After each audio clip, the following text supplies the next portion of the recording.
Welcome back to another Racexotics podcast. Today we are here with Evan, the Canyon Carver, in his beautiful Lotus Elise. And it's good to be here. Yeah, this crammed little space. It's super small, but we could do it in your Porsche too, but this is you. This is me. I know you. Yeah.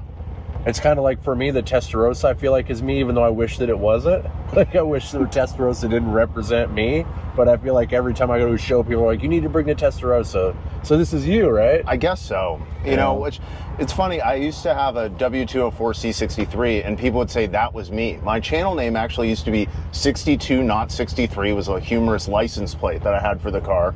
And I was like, how am I going to grow this channel I might have to sell this car in the future, right. You know, so you don't want to be limited to one car that you own, of course. But yeah, it is interesting. This is me, I would say, for right now. Yeah. Well, and it's such a cool car, and it's why we became online friends. This is actually the first time I've ever met you in person. But this is why your car is why I followed your channel. I didn't know that. I was like, yeah, a guy with a Lotus, I can get on board with that. I love English cars. Yep. I used to track my Lotus. I love the platform. I think they're like, in my opinion, Lotus is the most underrated car across all of their different platforms. I mean, you look at like the Elise, the Exige, the Evora, the Mira, they're all super underrated. Totally. So that was literally why I followed your channel. That's so funny. You know, I didn't even know that you'd shot it on those glasses either, because you kind of do like a POV video.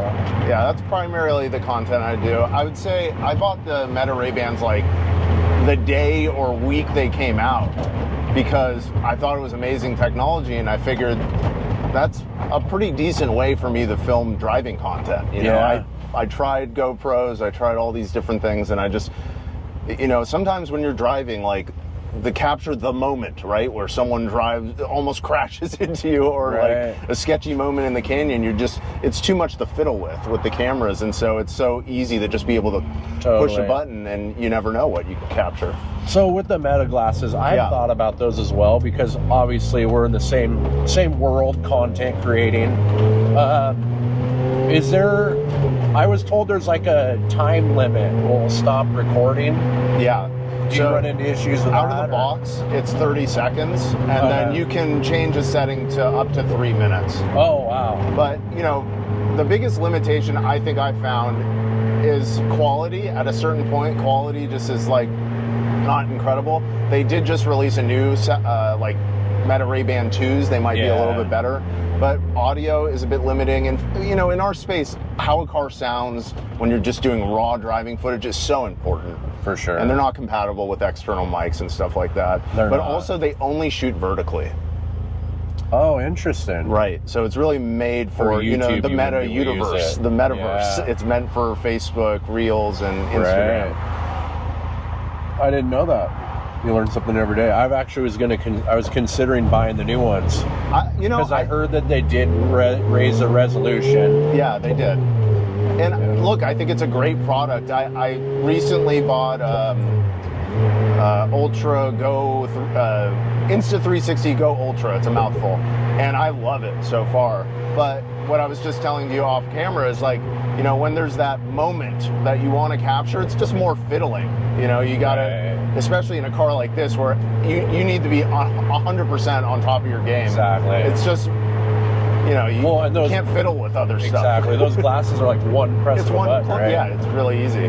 Well, and I notice all the time too, like with these, I'll forget to, or I'll hit them with like what you did over there, like it didn't turn on. Right. And it's like, how much messing around do you have time to do? Exactly. So no, I agree with that 100%. But yeah, so let's get back to, we kind of got off the direction I was hoping to. I wanted to chat with you about how this started, when you started it. Was it just for fun, or what was your plans with this channel that you have? Yeah. So, man, I've been on Instagram for, I think, pretty much when it started. I've been on the platform a really long time. And it was totally just like a place to post photos with my friends. And Reels didn't even exist then, right? Right. I'd say probably the first car that I had that got some interest was that W204 C63 I mentioned earlier. It was a really cool car. It was I brought it over to Rentec and we did a bunch of mods on it. In my opinion, it was like one of the coolest C63s that was out there. Yeah. You know, it just had all the right mods. And it was actually featured on the Smoking Tire. Zach Clapman drove it. And it was a pretty successful video. People really liked the car. And so I was like, wow, there's like a lot of interest in the car and who I was. And so it brought a lot of traffic to my 62 not 63 page. Right. Fast forward many years, basically. I'm like, well, I've thought every important car that I've owned is going to be a forever car. Right. That car included this car, my 996, and we'll talk about some of the pitfalls I've maybe made in the past in over-modifying cars and stuff like that. But I was like, you know, I'm going to sell this car eventually. It was my daily driver. It was getting unreliable. Right. And getting like 10 miles per gallon, you know? And I was like, I'm going to have to change my name. I've always loved driving in the canyons. That's always been my activity, even in high school. A couple friends and I, we started a little driving club. We'd go out and do our little route on the weekends. We're very blessed here in LA. We have some epic roads. Yeah. We have some very terrible roads with a lot of traffic like we're dealing with right now. We also have some good roads. And so I was like, the Canyon Carver's a great name. Yeah. It's not taken. I'm going to grab that. And I would actually say for other people who are interested in, you know, having a larger Instagram following or whatever platform, the name is like 90% of it. Totally. Like, you have a great name. I couldn't believe that was available when I... Exactly. And it was kind of an accident when we picked this name, because it had nothing to do with like racing exotics. It was actually our last name, Rosworn and Carlson. Yeah. My best friend, he's like 75 years old. His name's Rosworn, my name's Carlson, and we were gonna start like flipping exotic cars. Yeah, that makes sense. It's a great name for that sort of thing. Yeah. But yeah, that's how it started. Super innocently. I'd say even to this day, like, this isn't a business. This has always been a hobby.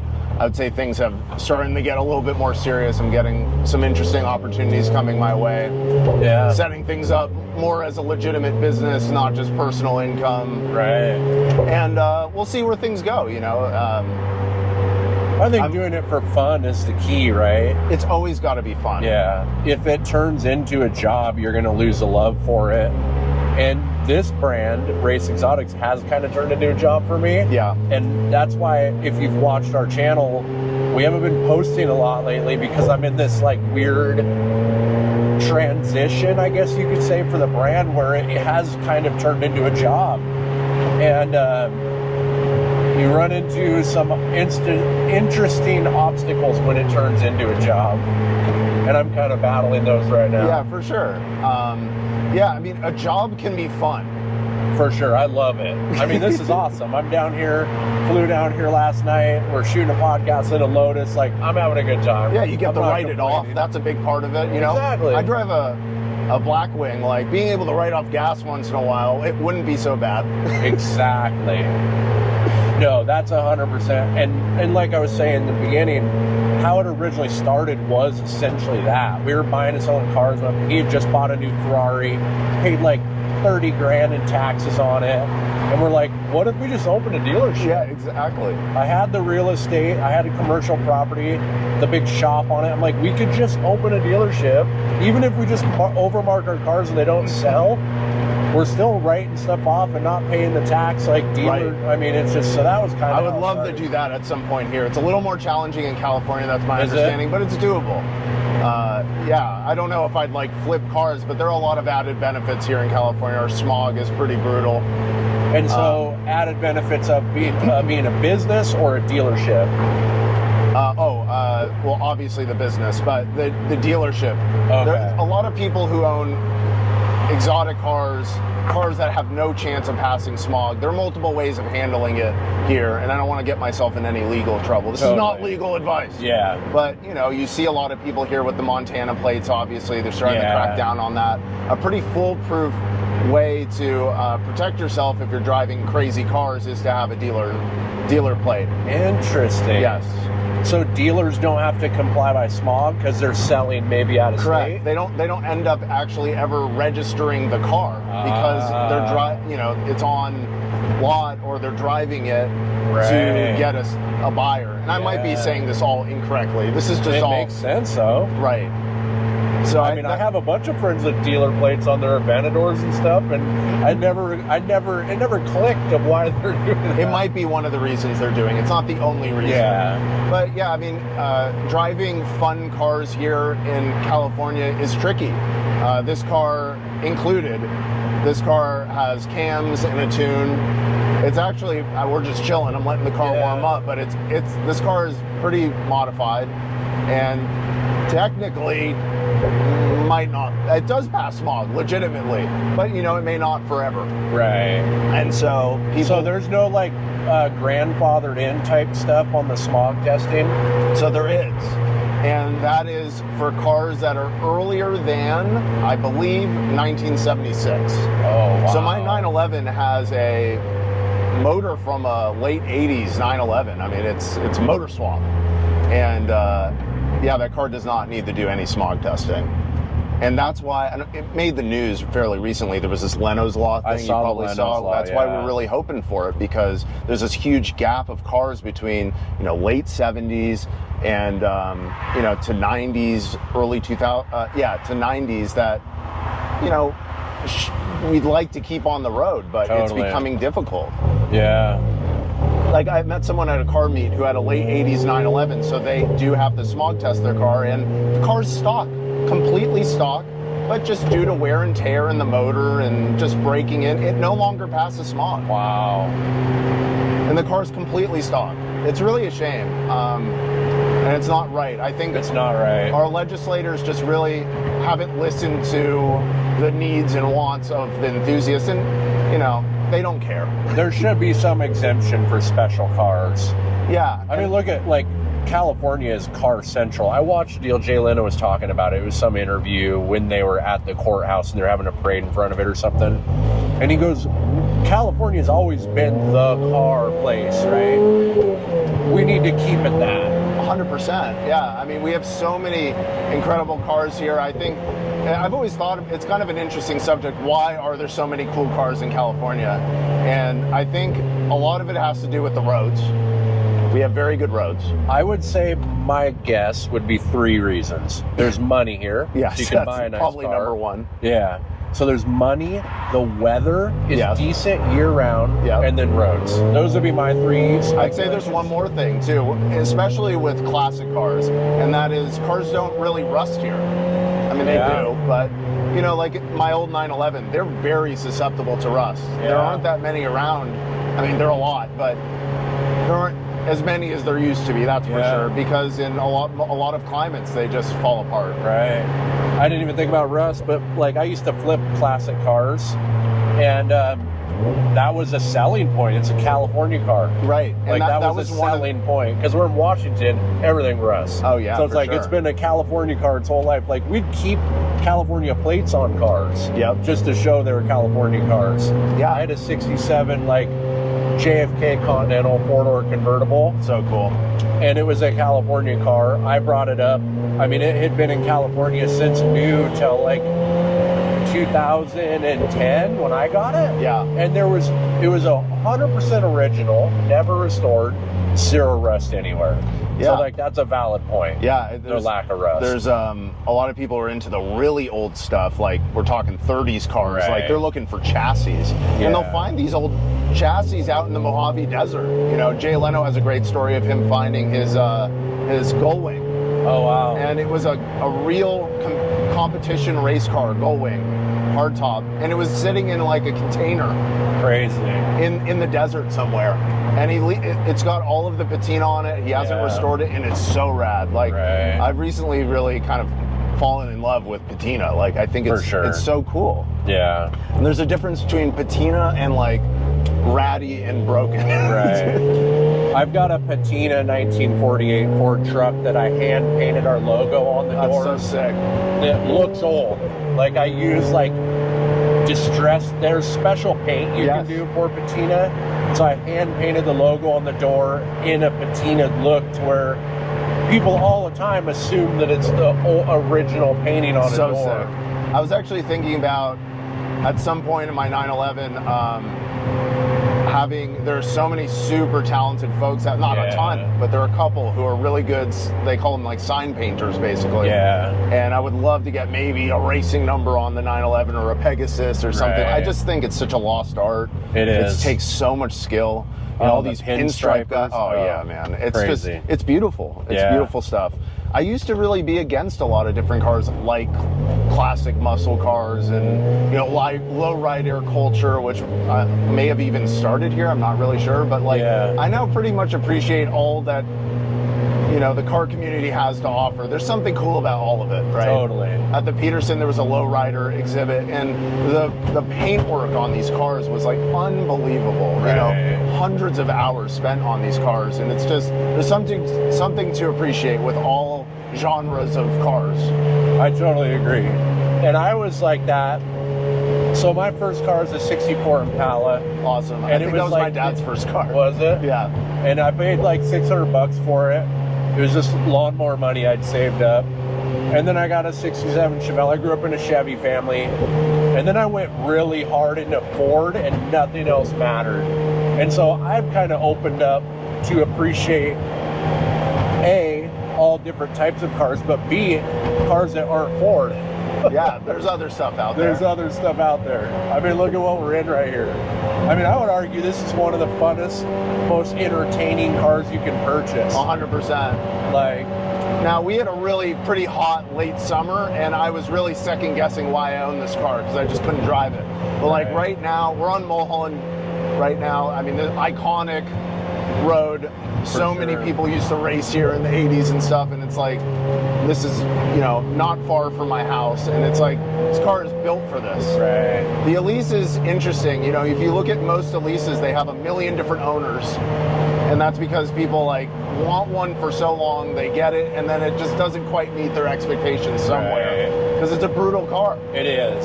It's not for the faint of heart. No.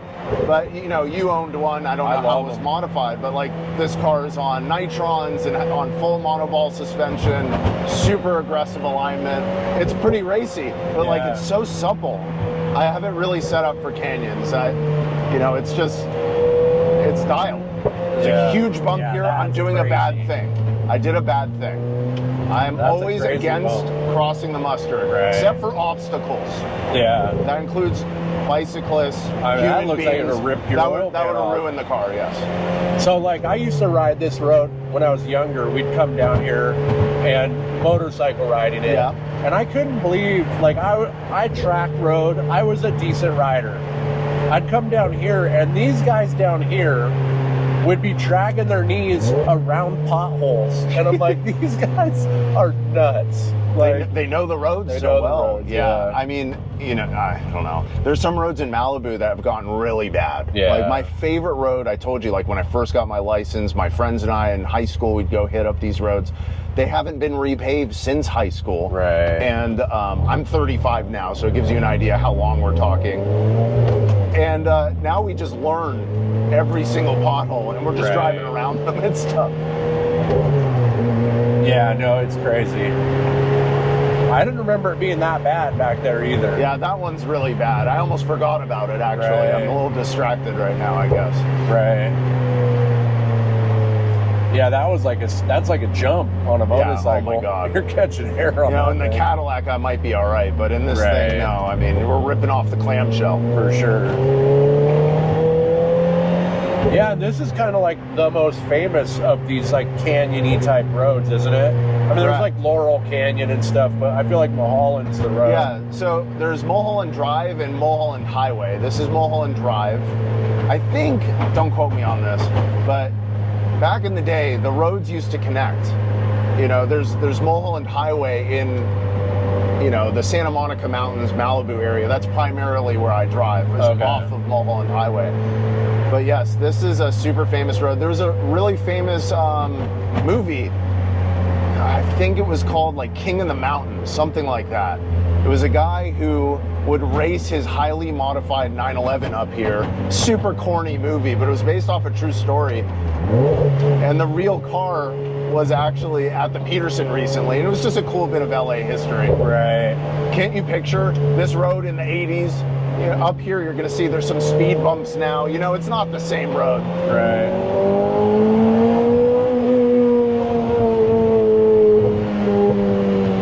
But it's still a good one.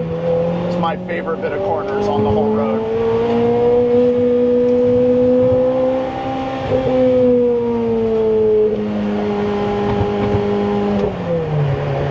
I'm very grateful that this road is close to me, but it's usually just filled up with traffic. Is it? Yeah. There's no one pulls over up here. Yeah, it's beautiful though. Yeah, it's epic. It's pretty neat. It's epic. And the houses up here are stunning. Right. And basically to our right is West Hollywood, Beverly Hills area, and to our left is the valley. Yeah. You've heard of our infamous 405 freeway, probably. Yeah. And it can be an absolute nightmare. And so a lot of the time people will take the canyon roads to get up and over. Yeah, it's pretty cool. When you had your Elise, what sort of mods were done to the car, if any? He had cams in it when I bought it. Okay. And then he had exhaust, but he didn't like how loud it was, so he put the stock exhaust back on. Well, he gave me that exhaust. It was the BOA. Okay. BOE, maybe. BOE, whatever. yeah. And so I put that back on because I kind of liked it a little bit louder. And that's basically it. It was fairly stock. Yep. For the most part, which I always wanted a little more, so I was gonna the BOA. Yeah. They made a supercharger that added like 60 horsepower or something, and that was kind of always my plan to supercharge it. And so I was kind of in the process of shopping for that when my friend was like, "Well, I'm selling the Noble," and so then I sold the Lotus and bought the Noble. You know, a lot of people, whenever I make content with this car, everyone's like, "It's perfect. It just needs a Honda motor." Like a K-swap or something. And it's, look, the K-swap is a fantastic motor. Yeah. And I don't disagree. It is a better motor. The car doesn't need it. I've driven Exeges with superchargers. Yeah. My car is supposedly around 220 horsepower with the tuned exhaust. Yeah, and I think mine was cams. like 180. Yeah, 190 but with the maybe. cams, probably a bit more. Yeah. But my point more. is, I actually find that I think I like the nature of the Elise naturally aspirated a little bit more than it's supercharged. Oh yeah? I've never driven a supercharged one, so I don't know. It has more low-end torque, you know, it's more usable around town and stuff, but it somehow feels like almost less special. When one of these cars with cams and a tune, it's so spiky. Like it has no power low down, and it kind of makes it fun. Right. You know, you really got to rev the crap out of it. Yeah.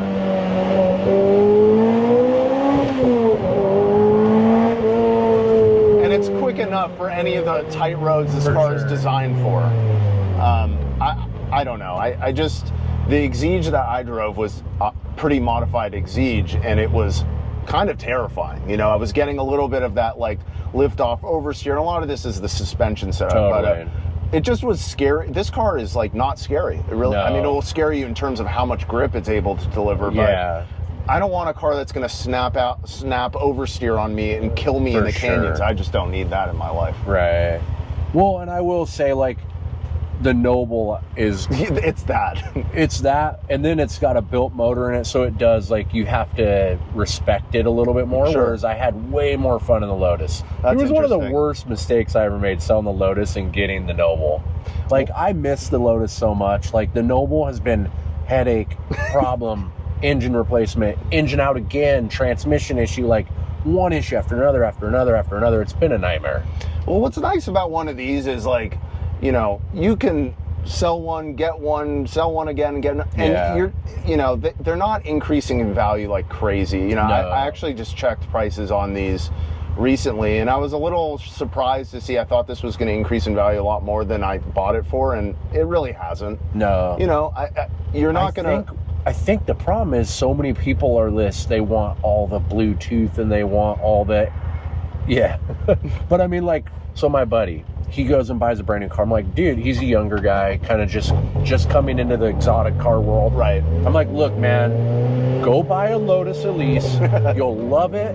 You can come on the drives with all the supercars. Like, this car is included in that world. 100%. It's the most budget friendly. It's loved in that world because people are like, yeah, you're kind of a badass for making those sacrifices. And not only are you a badass for making the comfort sacrifices, like the seats digging into your side a little bit, like, not only are you a badass, but you're an enthusiast. Yes. Because only an enthusiast even knows what this car is. 100%. And so you're respected as opposed to just some rich guy that went out and bought a cool car. Right? Totally. And I'd say for me, I'd say a lot of the modern supercars in particular, they don't take any skill to drive. No. You know, when we're probably roughly the same age, I'm 35. Yeah. When I grew up, there's a reason I wanted to own the C5 Z06 too. Like, it was a budget sports car, but you know, to get the most out of that car, Dodge Viper, a 996 GT2, like, you had to be a driver. Right. This thing wasn't driving you, and the same thing was true with this car, even maybe more so. For sure. Like, in order to, like, I'm gonna do a track day with this car soon, and I'm sure I'm gonna get smoked. And if a really good driver was in this car, he'd probably be 8 seconds faster than me. You know, it's the difference between a good driver and a great driver can really be exploited in a platform like this. Yeah, and I'm not the best driver by any means, but I tracked a lot. Yeah. And I had a really good instructor in my early stages in the Lotus. So I felt pretty confident and decent in the Lotus on the track. But we just had really big straightaway. Yeah. And nobody passed me in the corners. Like, this car held its own in the corners, but the straightaways, they'd walk me. The 911s, all of them are just walking right by me on the straightaways. There's just nothing you can do. Yeah, we're really lucky here in SoCal. You know, there's always been a lot of talk of, like, motorsports is dying, tracks are dying, and for the most part around the country that might be true. Right. But at least here in SoCal, we're pretty blessed. Like, Willow Springs is getting heavily invested in by Singer and probably some private equity firm. So like a track wasn't Amelia Hartford trying to do something with Willow Springs? Yeah, I don't think that panned out. No. Some other folks with probably bigger pockets were able to make it work. Right on. But as long as it's working is all that matters. It's working. Like Streets of Willow, right? We know Big Willow. Big Willow is a big, scary, high-speed, high-power track. But Streets of Willow and you know, Button Willow, the main track there, are great tracks for lower powered cars like this. Right. So we're lucky that we have that variety. They just invested a ton of money in Streets of Willow. My one track day I did in this car was at Streets of Willow. I wasn't particularly fast, but I felt safe the whole time. Right. And I wasn't scared that there were a lot of GT2s and GT3s in my group. It felt safe, like I could keep up, because handling is so important on those tracks. Yeah. Yeah, that's awesome. Yeah, Button Willow, I'm actually, next week, I can't believe it, I'm doing Button Willow next week in my CT5E Blackwing. Right and their new track, which is called the Circuit, and it's a bit of a power track. And I can't wait. I hope I have the skill to upset a few GT3s and haul ass on the straights and stuff. For sure. Yeah, I've never been on the tracks down here. Oh man, I've been on Laguna Seca, but that's Laguna Seca is probably the best. Yeah, it's a pretty neat track. Yes. Yeah. Sonoma Raceway is super cool. Yeah, I've never been. And then we have a bunch, in the desert, we have a bunch of tracks too. We've got a lot of options. Yeah. Well, the goal was always to get the Noble dialed in and bring it, and just start. I was going to do a series on YouTube of going to all the big tracks around the country, but the damn Noble, it's been a 3-year project. The motor's been out of it 3 times. It's just like, man. I've been talking about this recently with different folks, but like what I'm starting to find with this car, and I can tell in my head, this is the start of the process where I start exploring what's next. Yeah. You know, I don't know if you're similar to me, but I have 3 cars. One is always coming or going. I've just always got that wired in my head. That's just the way I am as a car enthusiast. If you enjoy this car, I wouldn't get rid of it. You're right. But space is a limitation. I get it. Well, let's put that aside for 1 second. I'll try my hardest to fall in love with this car and keep it forever, just like I wanted to with other cars. But sometimes what's bigger and better isn't bigger and better. I feel you. No, you're right. Maybe okay, let me retract.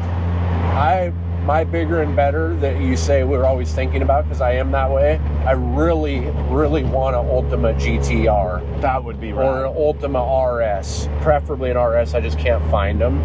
Because you're getting the English car vibes of handling that you're getting that English car thing, but you have more power. So the Ultimate GTR is going to be similar to the Noble in this car. They're all kind of lumped into the same category as me.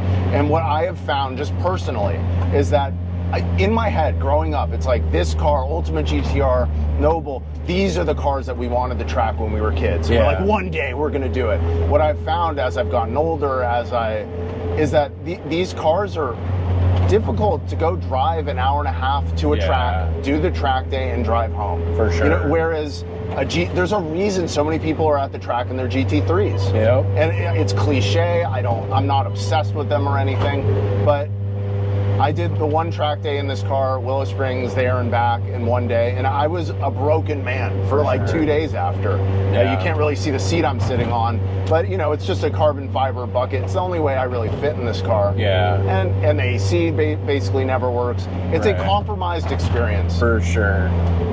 And like you could daily drive a GT4, drive it to the track, do the track day. You could do all the things in a GT4, but I agree with you. It's not as engaging as this car. It's just but it does everything well. It does everything well. And there's a reason so many people have them, and you don't see these too often. And that's, to me, what makes this car special. I'm with you. And our mindsets evolve and devolve. Yeah, they do. As car enthusiasts, as we get older. I think this is a good, not a main car to have. It's a third car. That's what I call it. Yeah, I agree with that.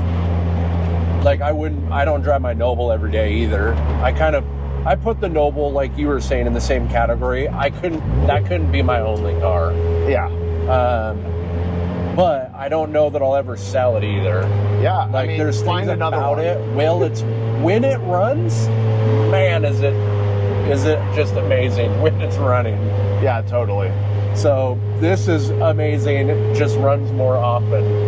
Yeah, and I recently was fortunate enough to get that 1970 911, which I know is a super cliche car, but it really is. If you think about what I give a crap about, it kind of fits my ethos. Unfortunately, these really, really nice numbers matching, original paint, early 911s are extremely valuable cars now. Crazy. It is crazy, but I'm not super surprised. You can some use of those them old air-cooled cars, like $400,000. Yeah, easy.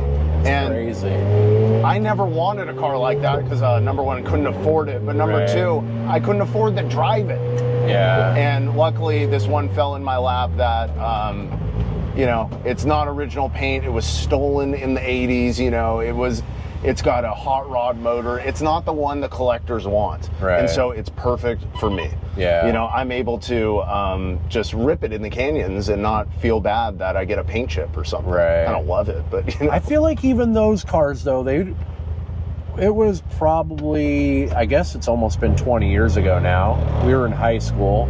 But we went and looked, my buddy and I almost bought a whale tail 911. I don't know which one it was. I want to say it was in the 80s. Was it an original whale tail car? It was an original my car came with a whale tail. The previous owner took it off. It was super common. But anyway, sorry. But we passed it up. Yeah. For like $5,000. Oh my God. And now they're like $250,000. I go back and look at them every once in a while.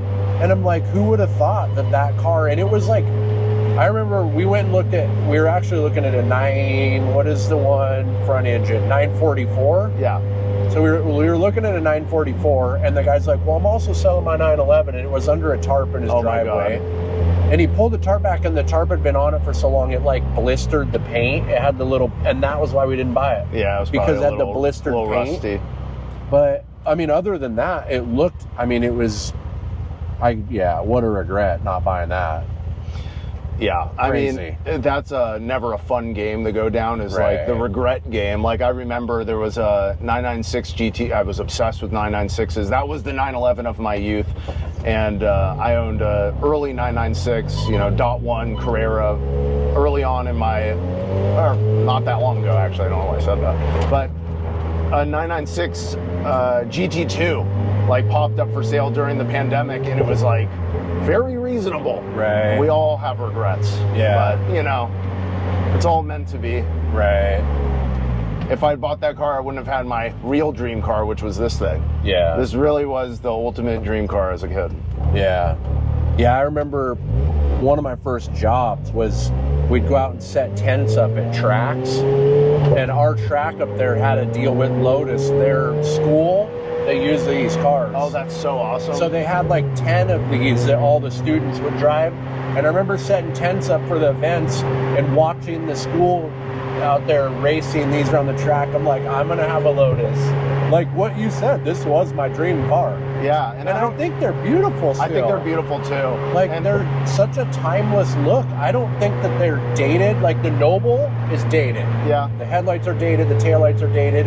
This isn't. If this came out today, it would be incredible. For sure. Yeah. And it's also, this is a car that will never happen again. Yeah. At least not under safety. Yeah. It will never happen again under normal production rules, right? It might be like what's it, 1,800 pounds? Yeah, 1,900 pounds. This car has, supposedly 220 horsepower, who knows? Yeah. So this podcast basically was a huge advertisement for Lotus. Yeah, that's true. Almost the whole time we've circled back to how cool of a car this is. Yeah, maybe you're making me second guess my thoughts. I would not get rid of this. I know. Don't we all wish we had unlimited you can space. go get in this and go for a drive. It's true. How many other cars might be broke down when you go to get in? That is so true. Luckily, all of my cars right now are reliable, knock on wood. But it's such a simple thing. Like, it is a simple. This car has never let me down. Exactly. 10,000 miles, and I know it's just gonna work.